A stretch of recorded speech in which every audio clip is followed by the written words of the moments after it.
Today, I can find an inverse function. Okay. An inverse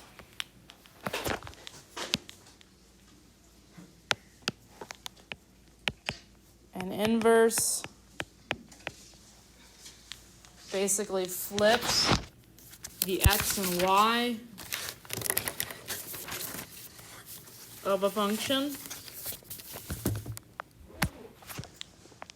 So the inverse switches x and y values. Today we're going to look at whether or not an inverse is a function after we flip it, okay? So we call them relations. These things are related to each other, but we'll see some examples where maybe we start with a function and its inverse is not a function. A function, can you remember what a function is? A function, every input has, yes, every input or x value has exactly one output. Or a y value. Keep that in mind today. Any questions on the vocab I talked about so far? These first couple tables and graphs are a little hard to read, but it'll help us kind of look at what a function or an inverse in a function is. So let's look at the first table. Is this a function?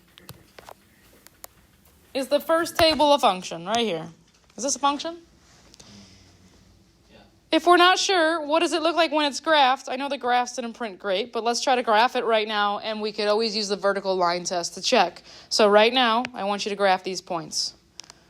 At 1, we're at -1. At 2, we're at 0. I'm sorry they didn't print super well, but try your best.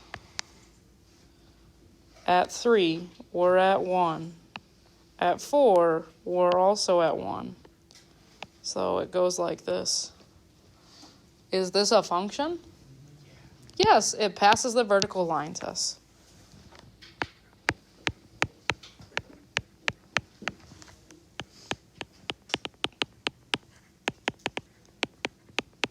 Now, an inverse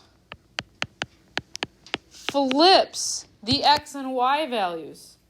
Do you see how my first table has flipped in my second table? That's the inverse of my first table. I just flipped the x and y's. Do we see that? Okay. Is this a function? Let's graph it to check. At -1, we're at 1. At 0, we're at 2. At 1, we're at 3. At 1, we're also at 4. Does this pass the vertical line test? No. Fails the vertical line test. So this is the very basics of what an inverse function is. Are we good with that? Okay. I'm going to erase and we'll scroll down. Here we go. Y equals 2x minus 6. What kind of function is that? A linear function. It's linear. First thing we're going to do is graph it. How do you graph a linear equation? Remember? We did this in first semester. We start at -6 on the y-axis. Count down 1, 2, 3, 4, 5, 6. Put a point there. What's my slope? 2. So I go up 2, right 1. Up 2, right 1. Up 2, right 1. This is review from first semester. I could connect my points. Got an arrow. It goes on forever. Is this a function? Yes. Yes. What's the domain? all numbers, real numbers. What about the range or the y values? All real numbers, okay?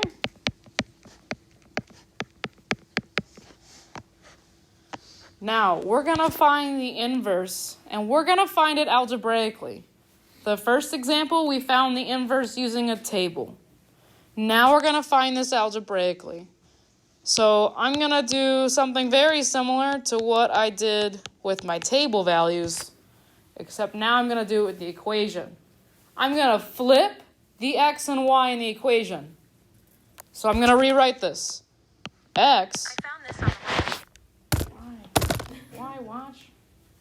Go away. Here we go. X equals 2y minus 6. So I just flip the x and y. That's the start. Now I'm going to solve for y, and that will tell me my inverse equation. Okay? How do I solve for y? I'll subtract. Plus 6. Plus 6 first. I want to get y alone. Then what?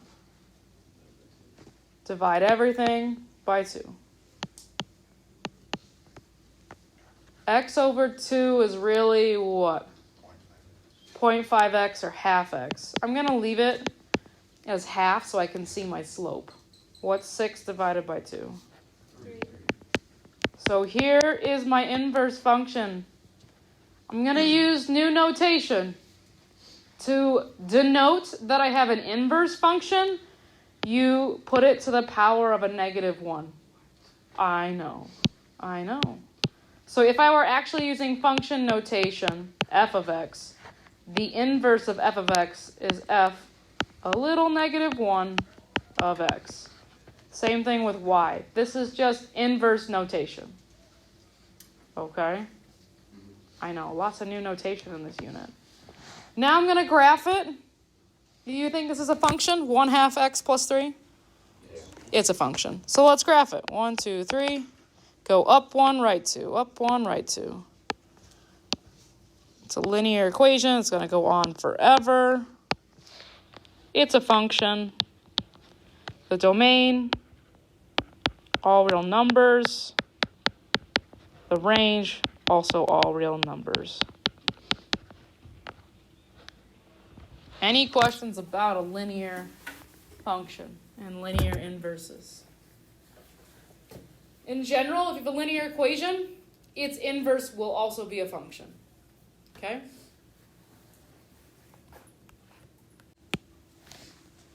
To find the vertex, you gotta identify your A and your B. A is 1, B is 4.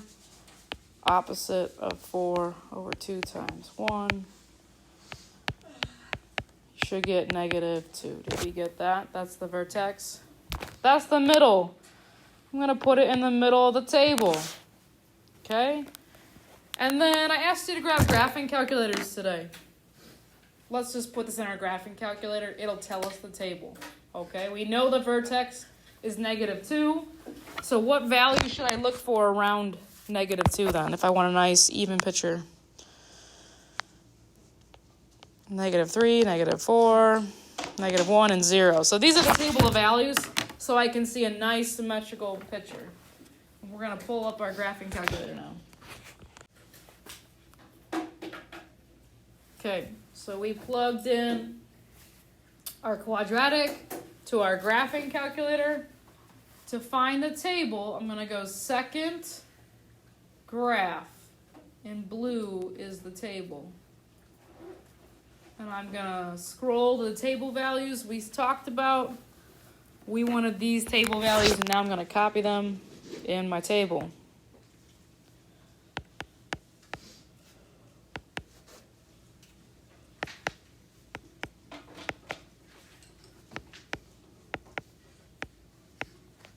Okay?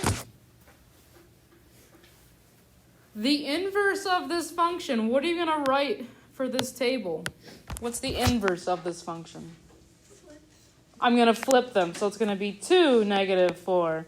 It's going to be -1, -3. -2, -2. That one stays the same. -1, -1, and 2, 0. It's not a function. His prediction is not a function. We're going to look at it graphically. Take your little half sheet of paper, and I want you to graph, and this is why you got colored pencils. I want you to graph your original in one color, graph your inverse in another color, and we'll look at it. On your little half sheet. I handed out a half sheet for you. Okay? Graph them in different colors. This is what we have on our paper, right? So here's my question. The first one is in red. This is your original function. And it's a parabola. And it's a function, right? The second one, when you have the reflection here, or the inverse, is this blue curve a function? Why? It fails the vertical line test. I want you to take your paper right now, and I want to talk about what an inverse is graphically. I graphed y equals x for you on there. I want you to take your paper right now, and I want you to fold on that y equals line. And then tell me, how are the two curves related that you just graphed? So on this y equals x, the one that's printed, I want you to fold.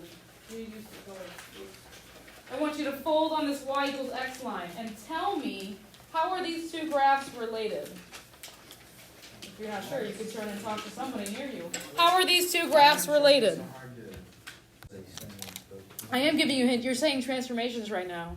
You said rotation. You said 90-degree rotation. What other transformations did you do in geometry with shapes?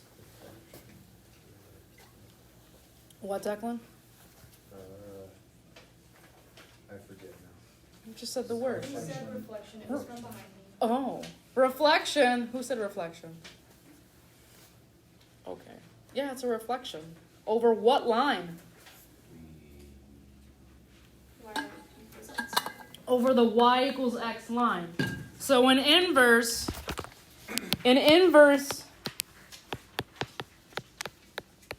is really a reflection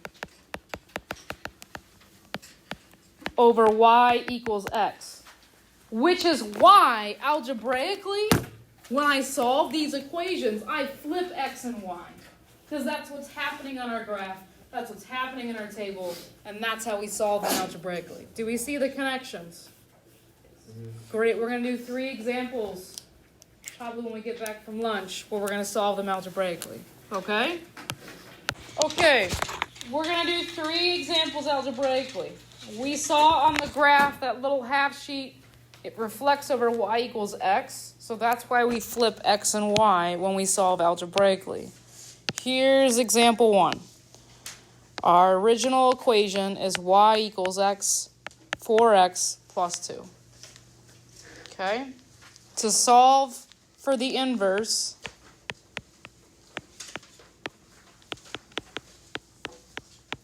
these are our steps. 1, you're going to flip x and y. Step 2, solve for y. At the end, I like to identify my inverse. Sometimes students get confused as to, what did I start with? What did I end with? What does this mean? So step 1, we're going to flip x and y. So it's going to be x equals 4y plus 2. And now what are we going to do? Subtract 2. Subtract 2. So I've got x minus 2 equals 4y. Now what? Divide by 4. Divide everything by 4.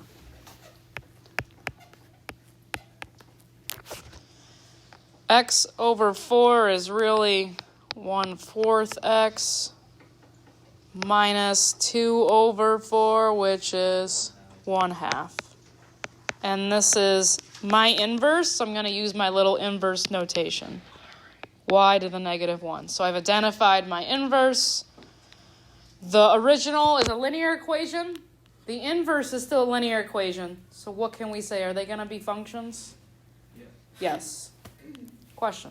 is the negative 1 next to Okay, another example. I'll leave the steps up here. Example 2. It is y equals 9x squared. Oh no, a square. Y equals 9x squared. So step 1, we're gonna do what? Flip x and y. And now I need to solve for y. It's 9y squared. What should I undo first? The 9. Okay, we're going to undo multiplication first. I'm going to divide both sides by 9. Bless you. The 9s will cancel. I've got x over 9 equals y squared. How do I get rid of a square? What's the opposite of a square? Square root. So I'm going to square root both sides. So now I have the square root of x over 9 equals y. Can I simplify this? I can. I'm going to apply the square root to the top and the bottom of the fraction. The square root of x is just x. The square root of 9, 3. So my final inverse is the square root of x over 3. Now, I want to talk about what this means. When we did the example on our half-sheet graph, we had a parabola, a squared function, and we found the inverse. And you guys told me the inverse was not a function. So here's what's happening.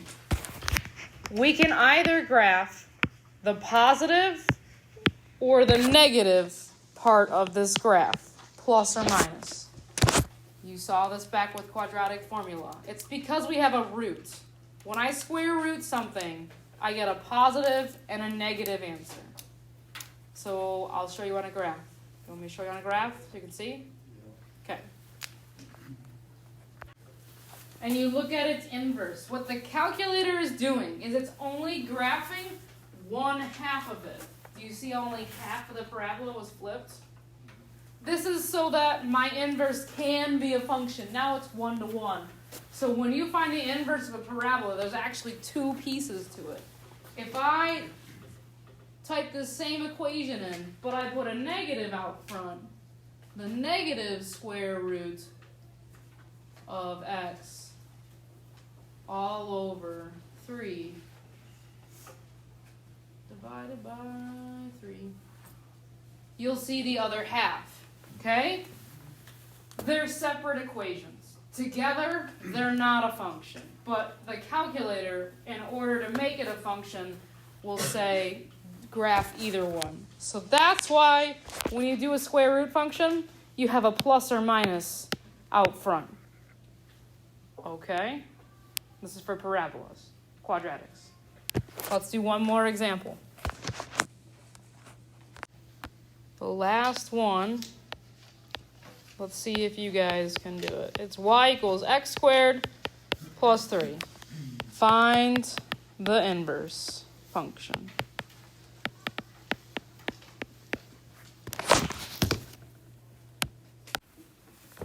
You guys can check your answer. I got the square root of x minus 3. Plus or minus is my inverse.